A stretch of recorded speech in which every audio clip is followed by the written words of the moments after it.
So one of the commonalities with everyone who joins this program is that typically they have had panic attacks, which means that on a scale from 0 to 10, where 0 is no anxiety, 10 is terrified, as much anxiety as you can imagine, a lot of people have experienced anxiety up in the very high ranges.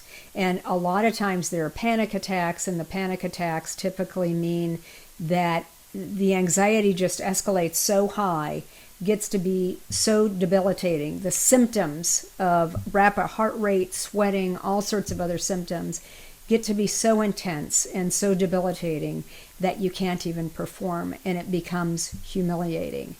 And it's not just in situations like presentations and speeches. It's any kind of situation where all eyes are on you, where you're being put on the spot, and you're having to perform under pressure.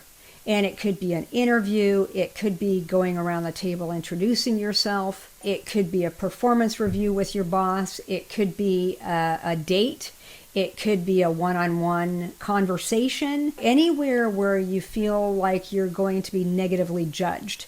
And typically where you all of a sudden have this sense that you're having to perform, and it starts feeling very awkward and self-conscious. These are the typical characteristics that I see of everyone coming into the Speakmeister program.